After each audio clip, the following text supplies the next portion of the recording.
बहुत खुशी हो रही है मुझे कि दोबारा national student federation, national workers front now की जानिब से एक इवेंट ऑर्गेनाइज किया गया है जिसका ताल्लुक मेरी रिसर्च से है। और मुझे पता है कि ये ज़ूम को एक्वायर करने में और ये back and forth test run करने में थोड़ी मुश्किलात आई। तो आज हाल ही में जो नेशनल पार्क्स का इशू उठा है, उसके हवाले से चंद नुक्ते मैं आपके सामने पेश करना चाहूँगी। इस मुद्दे का तारीखी पस मंज़र क्या है? बैनुल अक़वामी सतह पे हम जिसको बायोडायवर्सिटी कंज़र्वेशन कहते हैं, यानी माहौल का तहफ़्फ़ुज़, जंगली हयात का तहफ़्फ़ुज़, उसके मकासद क्या रहे हैं, उसके की कॉन्सेप्ट्स क्या रहे हैं? और ख़ास तौर पर गिलगित-बल्तिस्तान में जो पार्क्स की मुहिम रही है, ख़ास तौर पर खुंजराब नेशनल पार्क और सेंट्रल कराकोरम नेशनल पार्क, उसके रिस्पॉन्स में अवामी जद्दोजहद क्या रही है? अ, तो मैं समझती हूँ कि एक ग्लोबल हिस्ट्री, लोकल हिस्ट्री और फिर जीबी की जो स्पेसिफिक पार्क पीपल कॉन्फ्लिक्ट्स हम जिसको कहते हैं स्कॉलरली रिसर्च में, उसके ऊपर हम थोड़ा गौर करें और इस इशू को बेहतर समझने की कोशिश करें। अच्छा, इस सब के ये तो थोड़ी स्पेसिफिक्स हैं टॉक के बारे में, लेकिन जो एक बुनियादी सवाल हमारे सामने है, जिसके बारे में आई डोंट थिंक इतना सोचा गया है अभी, वो ये है कि हम कौमी सवाल की बात करते हैं, प्रोविंशियल स्टेटस की बात करते हैं, कॉन्स्टिट्यूशनल स्टेटस की बात करते हैं, डिस्प्यूटेड कश्मीर के हवाले से बात करते हैं, लेकिन हम इकोलॉजिकल क्वेश्चन के बारे में कम बात करते हैं। From the perspective of sovereignty, from the perspective of हक़ खुद इरादियत। हम कहते हैं हक़ खुद इरादियत, लेकिन हक़ खुद इरादियत बुनियादी तौर पर क्या है?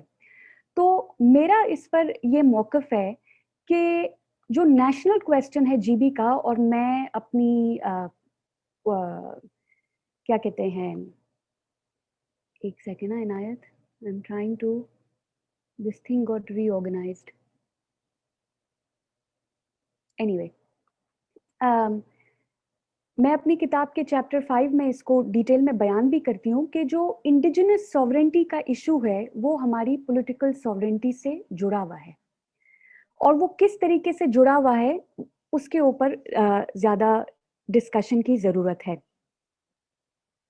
तो ये ओवरऑल कॉन्टेक्स्ट है टॉक का कि नेशनल क्वेश्चन का इकोलॉजिकल क्वेश्चन से क्या ताल्लुक है। तो सबसे पहले हम लोकल अंडरस्टैंडिंग्स पर आते हैं, ज़मीन के क्या हकायक हैं। तो मेरे यहाँ कुछ स्टूडेंट्स भी शामिल हैं और जो साथी हैं जिन्होंने मेरा रिसर्च में बहुत हौसला भी बढ़ाया, मेरी मदद भी की। उनसे जितना मुझे समझ आया है, मैं वही आगे शेयर कर सकती हूँ कि लोकल लेवल पर वाइल्ड लाइफ के क्या कॉन्सेप्ट्स हैं। देखिए ना, एक तो इंटरनेशनल डिस्कोर्स है, उसकी पॉलिटिक्स पे हम आते हैं, लेकिन लोकल लेवल पर अगर आप गिज़र साइट पे देखें, तो एक बहुत ही इंटिमेट अंडरस्टैंडिंग है जानवरों की, जंगली हयात की। मुझे शमशाल में बताया गया था फॉर एग्ज़ाम्पल कि इनकी सतह अलग होती है, कुछ जानवरों को हम परियों के माल मवेशी कहते हैं, कुछ को सूजी मल कहते हैं, शिना में, गिज़र साइट पे, पुनियाल साइट पर। एक सेक्रेड कंसेप्शन है कुदरत का, जिसमें इन हयात, हर किस्म की हयात का आपस में एक रिश्ता है। बल्कि बड़ी मेरे लिए एक बहुत ताज्जुब की बात थी जब मेरे स्टूडेंट्स अपनी नानियों और दादियों का ज़िक्र करते थे, तो वो कहते थे कि उन्हें ये नज़र आया, उन्हें ये पैगाम मिला। एक आपको एहसास मिलता है कि ये जंगली हयात are not some people outside people, ना आउटसाइड सोसाइटी। हम जो कम्युनिटी कहते हैं, अक्सर हम एक लफ्ज़ इस्तेमाल करते हैं कम्युनिटी, उसमें हम अक्सर सिर्फ इंसान को देखते हैं और इंसान से ज़्यादा मर्दों को देखते हैं इनफैक्ट। तो लेकिन अगर आप इंडिजिनस एनवायरमेंटल थॉट को, जितना मैं समझ पाई हूँ, आपको एक wider conception of society, wider conception of community मिलता है, जिसमें एक किस्म की इक्वालिटी भी है, एक किस्म की हम आहंगी है। बल्कि मुझे तो अक्सर ये एहसास होता है कि आपके जो आबाओ अजदाद हैं वो रूबरू हैं, वो मुखातिब हैं मुख्तलिफ किस्म के लिविंग बीइंग से। तो ये जो एक कुदरत का तस्वुर है, ये कहीं ना कहीं ट्रांसलेशन में भी आधा गायब हो जाता है, क्योंकि nature and environment are very clinical technical terms जिस तरीके से डिस्कोर्स में यूज किए जाते हैं। जैसे ही हम कुदरत के ऊपर बात करते हैं तो खुदा की रहमत का जिक्र आता है, मुकद्दस चीजों का जिक्र आता है। ये चीजें अक्सर अब सुपरस्टिशियस समझी जाती हैं या इनको रायगा समझा जाता है, लेकिन मैं इससे इख्तिलाफ करती हूँ। आप दुनिया भर में इंडिजिनस कम्युनिटीज और इकोलॉजिकल रेजिलियंस पे जितनी भी रिसर्च हुई है, अगर आप उसको स्टडी करें तो सामने ये बात आती है कि ये एक किस्म की इंटेलिजेंस है, ये शऊर है, ये विरसा है जिसने इन हैबिटेट्स को कायम करने में मदद दी है। तो in a way areas in GB are already culturally protected areas. वो तो हम अब अंग्रेजी में कहते हैं कि जी ये park is a protected area, protected landscape. लेकिन आप ये देखें कि नेचुरल जो एक खित्ते में एक कुदरत का निज़ाम रहा है, और जिन लोगों ने अपने आप को उस कुदरत का हिस्सा समझते हुए, ना कि ये कि हम बालातर हैं, ये जो डोमिनेंट कंसेप्शन ऑफ नेचर है कि जी हम बहुत ऊपर हैं और हमें इनसे ना इजाजत की जरूरत है, हमें ना इनके साथ रहने की जरूरत है। एक जो इंटरकनेक्टेड स्पीशीज का तस्वुर है वो आपको आपके एरियाज में नजर आता है, गिलगित बल्तिस्तान में। तो और ये वहाँ के फोक टेल्स में भी है, मिथोलॉजी में भी है। अगेन आप नोट करें कि जैसे ही मैं अंग्रेजी में आती हूँ, nature, environment, folk tales, mythology, already एक कॉन्डसेंशन, एक डिसमिसिव आ जाता है कि ये तो कहानियां इनकी, ये मिथोलॉजी है इनकी, इनको हम सीरियसली ले ही नहीं पाते जब तक हम। और मैं तो भी शिना ब्रूशिस की वकी ख्वार में तो आपकी जो इतनी खूबसूरत जबान है जो मैं सिर्फ ट्रांसलेशन के जरिए समझ पाई हूँ, उसमें तो एक और ही किस्म की इंक्लूसिविटी का तस्वुर मिलता है। फॉर एग्जाम्पल हंद्राप में अब जो लोकल हंटर्स रहे हैं, जितनी मेरी समझ है, और मैंने अपने स्टूडेंट्स के साथ एक आर्टिकल में भी इसका जिक्र किया है कि hunting is a local value system. ठीक है, उसमें शावनान है, फीमेल स्पिरिट्स हैं, डिएटीज आप कह लें, जिनसे ये नहीं है कि हर कोई हंट कर सकता है, ये नहीं है कि इसके कोई जवाबित नहीं है, इसका कोई पैरामीटर नहीं है, राइट। तो और फोक टेल्स में भी एक किस्म की हम आहंगी है जानवरों के साथ, चाहे वो आइबेक्स हो, चाहे वो दूसरे जानवर हो। तो इस वैल्यू सिस्टम को सबसे पहले हमें समझने की जरूरत है। जो मैं समझती हूँ कि ये हम जब कौमी सवाल की बात करते हैं या इकोलॉजिकल सवाल की बात करते हैं, तो हम धरती से अलग रह के बात ना करें, हम धरती से जुड़कर उसकी हिस्ट्री को समझ कर बात करें। ये पहली चीज है। अब हम आते हैं कि इंटरनेशनल सतह पर, बैनुल अक़वामी सतह पर बायोडाइवर्सिटी कंजर्वेशन कहाँ से आई, और उसके ये जो लोकल सिस्टम में थोड़ा बहुत मैंने आपके सामने रखा है, उसके बरैक्स नेचर का और क्या तस्वुर है। तो सबसे पहली चीज जो हमें वाजे होती है वो ये है कि nature is seen as something separate, right, कि वो नेचर वो उधर है और ये इंसान जो है ना वो इधर कहीं रहते हैं। ये separation is a distinctively capitalist western formation. ठीक है, जो लोग कुदरत से जुदा कर दिए गए हैं, उनको लैंड से डिस्पोजेस कर दिया गया है, जो अब अर्बन मार्जिनैलिटी का भी शिकार हैं और अर्बन एक व्यू पॉइंट से आते हैं। ये जो हम कहते हैं अंग्रेजी में कि mutual constitution of nature and society को मार्क्स ने भी कहा है कि कैपिटलिज्म ने उसको धर्म बर्दम किया है। लोगों को लाइवलीहुड से हटाना, लोगों को लैंड से हटाना, ये तो कैपिटलिज्म का मेन स्टार्टिंग पॉइंट है। ठीक है, तो नेचर एज समथिंग सेपरेट, पहले तो हमें इसको चैलेंज करना होगा कि ये व्यू पॉइंट सिर्फ कंजर्वेशन में नहीं, ये मॉडर्निटी में, ये कैपिटलिज्म में फंडामेंटल है। जब आप लोगों को नेचर से अलग कर देते हैं, तब एक ख्वाहिश पैदा होती है कि जी ये अनटच्ड नेचर कोई चीज है, जी कोई empty wild life, empty landscape. बहुत सारी डिस्कोर्सेज आप पढ़ें जो ओरिजिनल जो नेशनल पार्क्स बनाए गए, दे वर फंडामेंटली वाइट कैपिटलिस्ट विजन्स। इनका इंडिजिनस कम्युनिटीज से ना वाकफियत ना इंटरेस्ट फ्रैंकली। और जिस इनविजिबिलिटी की मैं अपनी किताब में भी बात करती हूँ कि गिलगित बल्तिस्तान को, जब वो खास तौर पर शुमाली इलाका जात नाम था गिलगित बल्तिस्तान का, तो बिल्कुल ही एक गुमशुदा तारीख भी रही है, एक गुमशुदा हैसियत भी रही है पाकिस्तान की पॉलिटिक्स के अंदर, पाकिस्तान के फ्रेमवर्क्स के अंदर। अब आप देखें कि नेशनल लेवल पे तो गिलगित बल्तिस्तान को वैसे ही आपने एक टूरिस्ट मेंटालिटी से देखा है, एक रोमांटिक लैंडस्केप है, एक अर्बन टूरिस्ट के लिए आप उसको एक कंज्यूम कर रहे हैं ना उस जगह को जाके। अब इंटरनेशनल डिस्कोर्स है वो, क्या कहते हैं, सोने पे सुहागा एक तो शेर ऊपर से सवा शेर, वो अब इसको एक और प्रिस्टीन निगाह से देखने शुरू करता है 70s के बाद। तो ये जो एम्प्टी लैंडस्केप व्यू है, जो अक्सर मेरे इंटरव्यूज में भी आता था, कि उसमें लोग भी एक किस्म के वाइल्ड लाइफ के नजर से ही देखे जाते हैं। ये बात बहुत गौरतलब है कि एक तो पहली बात है कि आपको लोग नजर नहीं आते, आपको विलेजेस नजर नहीं आते। जब नजर आते हैं तो एक जो लैंग्वेज इस्तेमाल होती है बायोडाइवर्सिटी कंजर्वेशन डिस्कोर्स में, वो है मैनेजमेंट। मैनेजमेंट डिस्कोर्सेज अब बहुत आम हो गए, हमें मैनेज करना है, लोगों को भी मैनेज करना है, वाइल्ड लाइफ को भी मैनेज करना है। ये एक किस्म की, इसमें अब स्टेट पावर काफ़ी हमें नज़र आने शुरू हो जाता है, क्योंकि अक्सर मेरे इंटरव्यूज़ में मुझे कहा जाता था कि ये लोकल्स जो हैं वो तो झूठ बोलते हैं, और इन्होंने अपने माल मवेशी छोड़े हुए हैं मैडम, ये आपको बहुत झूठ बोलेंगे, और आखिरी टूल लॉ इन्फोर्समेंट है। अच्छा, दिस इज 2006। तो ये तब से एक मेंटालिटी ये है कि क्योंकि वो इंटरनेशनल कंजर्वेशन में है, उसको स्कॉलरशिप में कंजर्वेशन को क्रिटिक किया गया है, उसको कहा गया है कि ये फोर्ट्रेस मेंटालिटी है। अब ये भी बहुत गौर करने की बात है कि इस मॉडल को डिस्कार्ड कर दिया गया है in critical political ecology, in critical conservation discourse, क्योंकि रिसर्च हमें ये बताती है कि जो फोर्ट्रेस कंजर्वेशन मॉडल है कि जी हमने जो है ना जंगली हयात को भी कहीं अलग ही एक सतह पे लगा के, और हम आपको बताएंगे कि कंजर्वेशन किस तरह करनी है। ये भी बात इंटरेस्टिंग है कि कौन किसको दर्ज दे रहा है। जहां जंगली जानवर बचे हैं, आप उनको भी तो क्रेडिट देना कि उन्होंने बचाए हैं, आपकी तरह खा तो नहीं गए, राइट, जगहों को।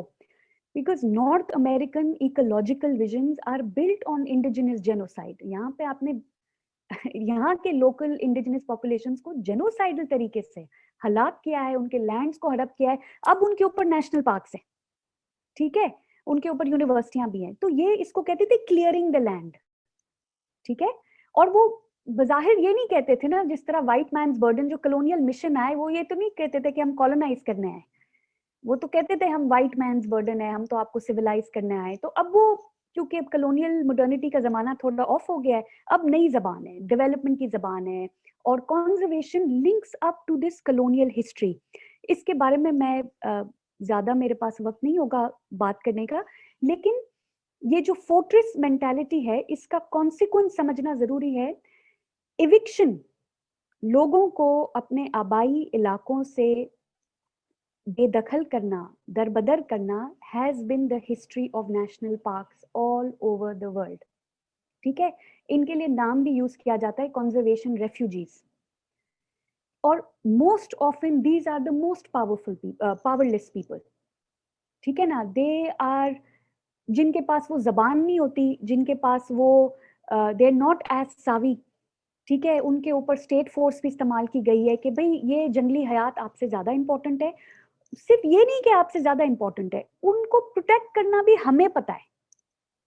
तो ये जो नेशनल क्वेश्चन है और ये जो नेशनल पार्क है, उसमें ये नेशनल कौन है ये भी हमें सोचना होगा, ये कहाँ से आ रही है सोच, ठीक है। तो एक ये है कि eviction and force has been part of the implementation of national parks all over the world. अच्छा, दूसरी बात ये है कि हम इसको अगेन स्कॉलरली डिस्कोर्स में कहते हैं डेग्रेडेशन नैरेटिव्स। एक बहुत अजम्पशंस और बहुत ही एक सियाना किस्म का ये डिस्कोर्स है, और डेग्रेडेशन का मतलब है कि तबाही के क्या वजूहात है, what are the threats to wildlife. अब मेरे इंटरव्यूज में भी ये बहुत आता था, मैं केएनपी के ऑफिशियल्स या डीएफओ या बहुत सारे फॉरेस्ट्री ऑफिशियल से जब बात करती थी, वो उस वक्त एटलीस्ट ये बहुत डिस्कोर्स कॉमन था कि लाइफ स्टॉक जो है ना, इनके जो माल मवेशी है, भाई ये आपका जरिया आमदनी है, ये आपकी हिस्ट्री है, ठीक है। अ, आपके विलेजेस माल मवेशी की वजह से जिंदा हैं, ठीक है। अ, तो they are uh threat to wildlife, they must reduce livestock. अच्छा, मुझे बहुत इंटरेस्टिंग लगता था, अच्छा उसमें जो पूरा कंसेप्शन है ना, ये भी एक बहुत कैपिटलिस्ट एक अजम्पशन है इस डिस्कोर्स में, बहुत ही इंडिविजुअल, वो कंपटीशन ऑफ रिसोर्सेज हो रही है, वो जंगली हयात भी और जानवर भी जो ना एक ही खित्ते में हैं, और वो लाइफ स्टॉक को डिजीज हो रही है तो जंगली हयात मरे जा रहे हैं। अक्सर they were not based on research, they were not based on long term study, but they were based on dismissing local claims। अगर मतलब आप अपनी इंफ्रास्ट्रक्चर कर रहे हैं, आप टूरिज्म कर रहे हैं, आप हंटिंग एरियाज डिक्लेयर कर रहे हैं, उनसे वाइल्ड लाइफ को थ्रेट नहीं है, वहीं पे साथ। लेकिन जो आपके लोकल दादे हंटिंग करे जा रहे हैं, या फ्यूल वुड कंजम्पशन है, या ग्रेजिंग है, तो वो बहुत बड़ा थ्रेट है। Natives are dismissed, global elites are prioritized, okay. लेकिन ये डेग्रेडेशन नैरेटिव्स बहुत ही मैं किस तरह बयान करूं कि उनको जब आप पढ़ने जाओ ना, तो मैंने खैर चैप्टर में अपनी किताब में बहुत अ, बारीकी से इसका एनालिसिस किया है कि हमें क्यों ये जिस तरीके से कम्युनिटी का नाम लिया जाता है, कम्युनिटी पार्टिसिपेशन को इनेबल किया जाता है, लेकिन लोकल लाइवलीहुड्स को किस तरह डिसमिस किया जाता है, इसका एनालिसिस मैं करती हूँ बुक में। एक मिसाल हम यहाँ लेते हैं ब्लू शीप की, शिमशाल में। ब्लू शीप की आई थिंक 90s में पाबंदी लगाई गई हंटिंग में, हंटिंग के ऊपर, और ब्लू शीप की तादाद बहुत बढ़ गई, ठीक है, हजारों में। फिर उनको कोई डिजीज लगी और वो मरने शुरू हो गए। तो ब्लेम आया लोकल कम्युनिटीज पे कि देखो इनके लाइफ स्टॉक की वजह से ना ये ब्लू शीप को बीमारी लग गई है। अब अगर आप जमीन पर इंटरव्यूज करें तो वो आपको, जो शिमशाल के एल्डर्स हैं, वो मुझे बता रहे थे कि ये हैबिटेट इतने ज्यादा थाउजेंड्स को वैसे ही नहीं सपोर्ट कर सकता, पहली बात। दूसरी बात, अगर आप एक स्पीशीज पे इतना फोकस करेंगे, ठीक है, तो आप पूरे निजाम में एक कॉम्प्लेक्स इकोलॉजिकली रिजिलियंट सिस्टम को आप कन्वर्ट कर रहे हैं एक बहुत ही यूनिडायमेंशनल और कमोडिफाइड विजन पर। कि अच्छा, अब ब्लू शीप की वैल्यू है तो हम स्नो लेपर्ड जो है वो प्रेडेटर है, क्योंकि उसको हंटर्स नहीं मारते, तो उसको हम क्यों वैल्यू करें। अब आप देखें कि आपने लोगों की फितरत तब्दील कर दी है।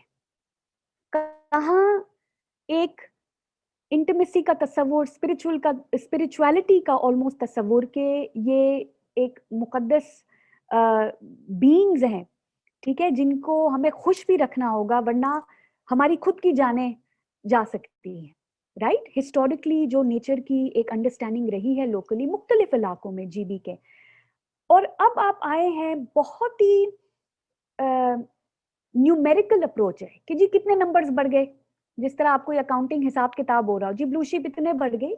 This is not the way nature works, right.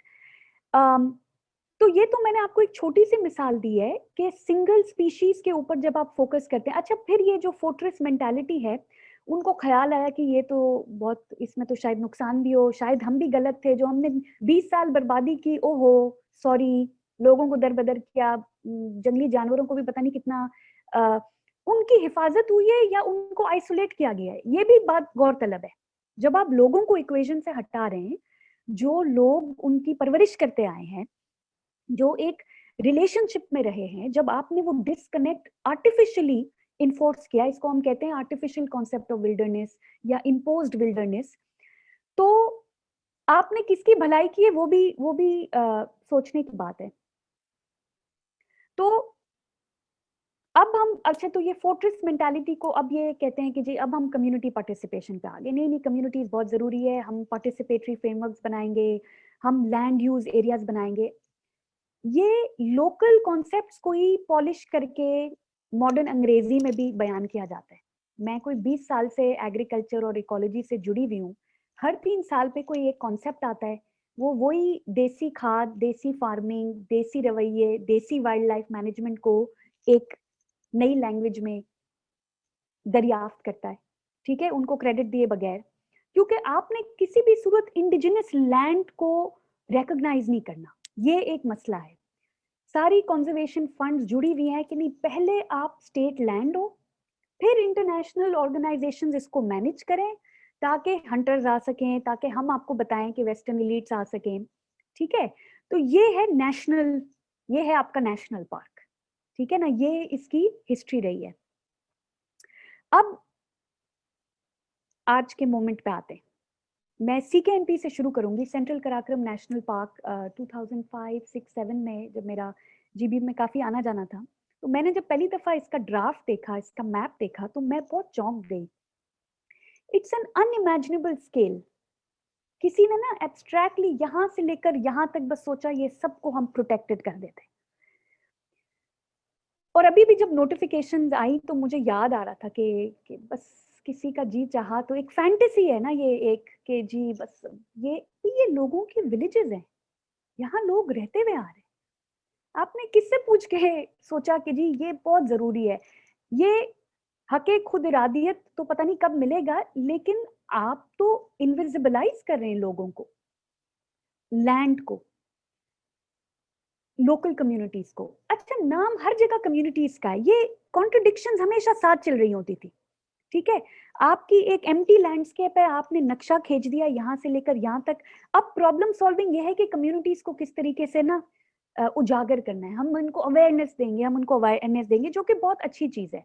10% काम अच्छा भी है, मैं पूरी तरीके से रद्द नहीं कर रही, लेकिन हुआ ये कि बहुत जल्द, मतलब CKMP was the first time that I felt कि ये तो पूरे रीजन को ही नेशनल पार्क बना देंगे, क्योंकि उसका एक स्केल ही बहुत अजीबो गरीब किस्म का था। दूसरी बात कि पॉलिटिक्स क्या है अब कंजर्वेशन की ना, आप 2000s में आ जाएं तो बात ये हो रही है कि पार्क वाइल्ड लाइफ को तो भूल जाएं। हम कहते हैं ना कि झूठे मुंह पे आपने उन्हें नहीं पूछा, पहले तो कोई बातचीत हो जाती थी, अब बात हो रही है कि park is a project to make money, सीधी सीधी। It is a project to make money from destroying nature. Nature, मैं नेचर, कुदरत, कुल कुदरत, जिसमें हर स्पीशीज की एक जगह है, उसके एक, उसके अलग असूल हैं, ठीक है। तो अब ये जो मैं बात करती हूँ किताब में भी कि selling nature in order to save it, मैं बहुत कंफ्यूज होती थी कि वो लिखा होता था कंजर्व नाउ हंट लेटर। मैंने कहा यार, आपने लोगों को कहा हुआ है, मुझे कब से आप इंटरव्यूज में कह रहे हैं कि वो ग्रेजिंग करते हैं, आपको उनके माल मवेशी, उनका, उनकी जो रीत है, उनकी रिवायतें बर्दाश्त नहीं होती ये, लेकिन पैसा दे के कोई आए तो वो जायज है, कुछ नाजायज है, तो कौन लेजिटिमेट है और कौन ये डिसाइड करेगा, ठीक है ना, ये एपरेटस किसके हाथ में है। तो एक जो बड़ी मजेदार तहरीक वहां पे शुरू हुई थी, उसका नाम था राकापोशी कम्युनिटी पार्क। अब जो नगर, हरामोश और बगरोट के लोग हैं, उन्हें नजर आ गया कि ये तो कोई एक ग्रैंड स्कीम है हमें लैंडलेस बनाने की। तो उन्होंने एक काउंटर मूव ये किया कि उन्होंने राकापोशी कम्युनिटी पार्क बनाया। उन्होंने कहा हम इंडिपेंडेंटली मैनेज्ड पार्क हैं और हम कम्युनिटी पार्क हैं। मुझे बड़ा मजेदार लगा था, क्योंकि अब वो कंफ्यूज हो गए सारे WWF वाले और स्टेट ऑफिशियल्स के, कम्युनिटी पार्क की बातें कौन करता है, ये तो डिस्कोर्स में है ही नहीं। तो मैं अक्सर जोक करती थी, तो ये आप जो फोर्ट्रेस मेंटालिटी लाए, ये भी तो आपने इजाद की है ना, ये भी तो डिस्कोर्स में नहीं था। और आपने, मतलब कंजर्वेशन अगर लोकल कम्युनिटी करे तो वो भी जायज नहीं है। तो आरसीपी का जो प्लान था, जो ओरिजिनल ड्राफ्ट था, वो सबसे पहले तो ये था कि टू गेट बार्गेनिंग पावर। उनको नजर आ गया कि दिस इज समथिंग, इसका बहुत ही कलोसल लेवल पर हमसे शायद हमारी जमीनें छीन जाएं। दूसरी बात ये थी कि वो चाह रहे थे कि कम्युनिटी बेनिफिट शेयरिंग में आप हमारे साथ पार्टिसिपेट करें। हम क्यों पार्टिसिपेट करें? और एक, मैं आई थिंक नगर में थी, तो वो मुझे एक लोकल जो लीडर थे वो कह रहे थे कि हम तो 1000 साल से कम्युनिटी पार्टिसिपेशन कर रहे हैं, आपने नया नया सीखा है, ठीक है, हम चल कैसे रहे हैं। तो कम्युनिटीज में बहुत मसले हैं, they are not homogenous of course, लेकिन मैं आरसीपी की एग्जांपल आपको इसलिए देना चाह रही थी। अच्छा, फिर फाउंडेशन स्टोन भी हुआ, मैंने तो कोई उसकी मीटिंग भी अटेंड की, उन्होंने किसी ओहदेदार को बुला के बस डिक्लेयर कर दिया कि क्लेम हमारा है, ठीक है। अब उसकी क्या स्टेटस है मैं उससे वाकिफ नहीं हूँ, लेकिन केएनपी से ज्यादा वाकिफ हूँ जिसके ऊपर मेरी केस स्टडी है। आखिर में हम केएनपी पर आते हैं, खुंजराब नेशनल पार्क।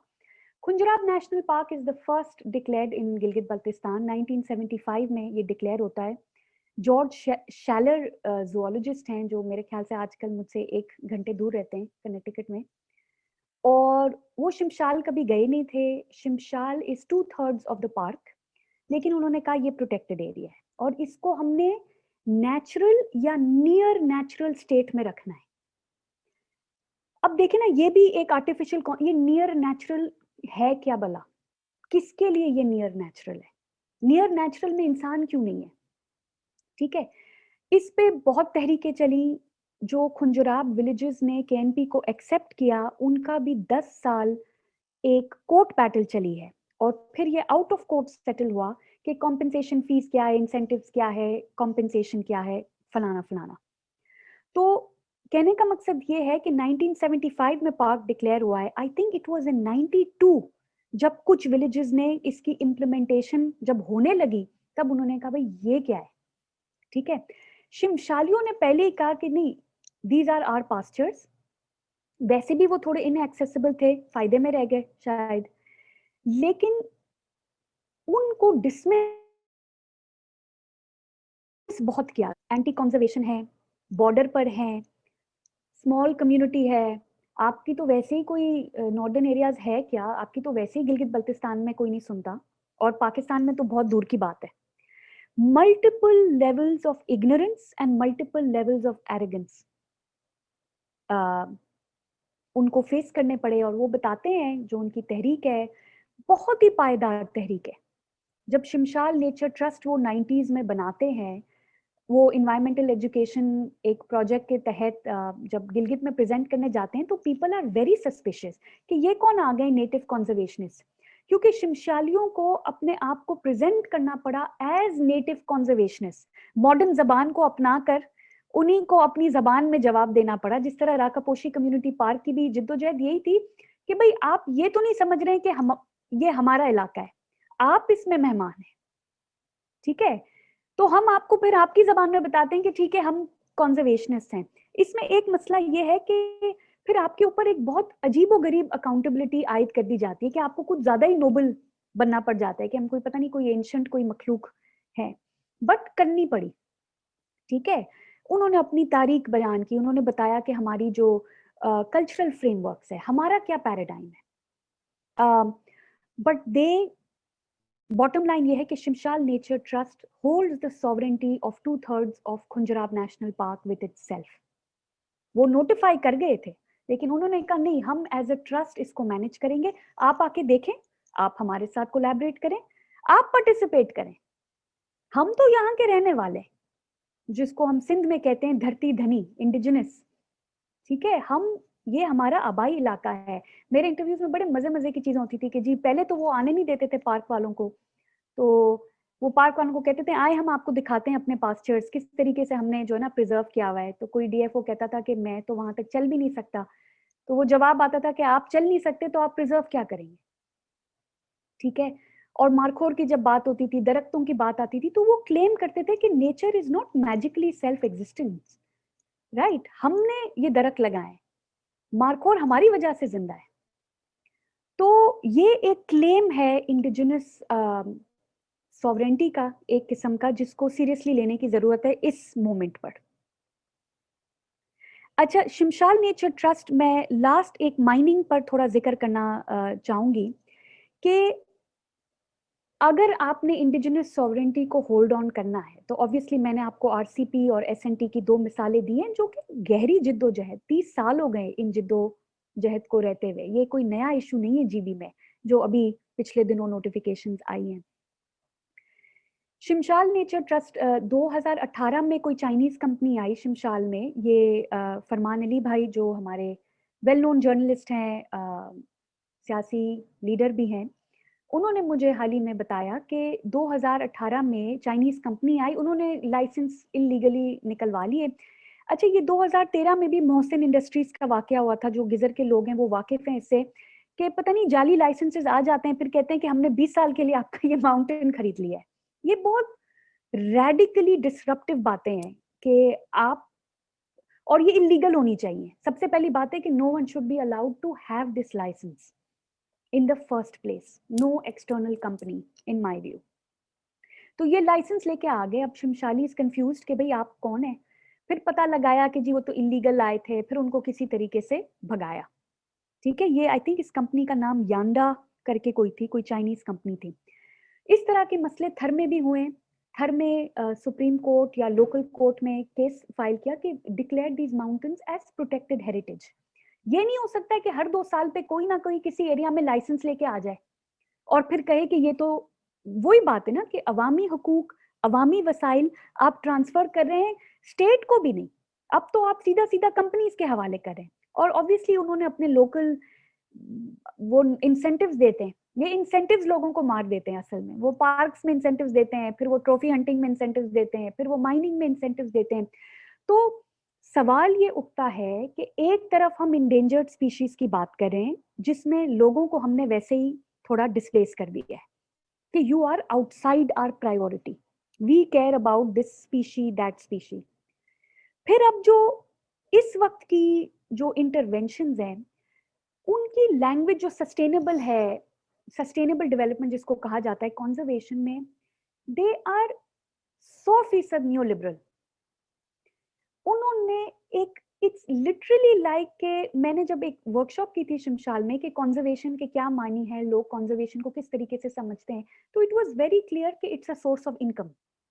ये कॉन्ट्रडिक्शन हमें, इस पर हमें गौर करना होगा। ये नेचर अगर ढोंग, हमने भी वही ढोंग करना है जो स्टेट और इंटरनेशनल ऑर्गेनाइजेशंस करनी है, या हमने कोई और बात करनी है। अगर स्टीवर्डशिप की बात करनी है, अगर रिलेशनशिप की बात करनी है, हम जिस मोमेंट में रह रहे हैं, हम क्लाइमेट इमरजेंसी में रह रहे हैं, हमारे सारे रिश्तेदार, हम खुद कोविड से गुजरे हैं, तो निजाम दर भर, मतलब, और जिन्होंने निजाम को बिगाड़ा है वही हमें, पहले बात तो ये कि हम पे पर्चे भी वही काट रहे हैं और हमें दर्स भी वही दे रहे हैं।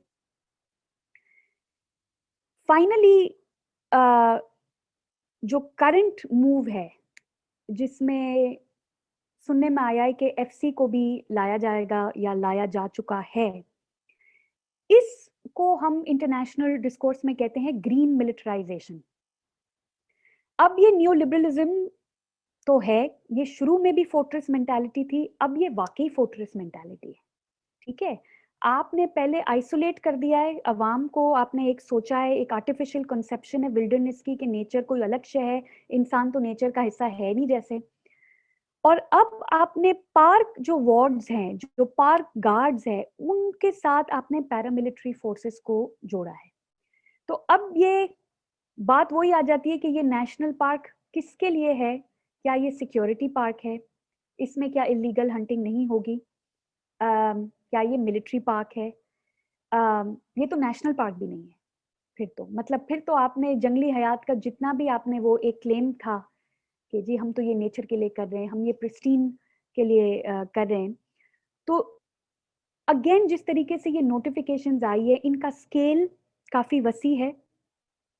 मुझे भी एक बहुत ही डिलूजनल फैंटेसी लगती है। अब ये पार्क्स की सूरत में है, मेगा एक, वो तो हम ना, हम ये दिखा देंगे, हम ये कर देंगे। ग्राउंड पे जो हो रहा है उससे आप भी वाकिफ हैं, मैं भी वाकिफ हूँ, क्योंकि अभी हम पूरे पाकिस्तान में जो सूरत हाल है उसको नजर में रखते हुए हमें इस मूव को परखना होगा। This is militarisation of nature in the name of parks. पहले हम न्यू लिबरलाइजेशन ऑफ नेचर की बात कर रहे थे, अब ये मिलिटराइजेशन ऑफ नेचर है। और किसको किससे प्रोटेक्शन चाहिए, लोगों को कौन प्रोटेक्ट करेगा, ये भी सोचने की जरूरत है। तो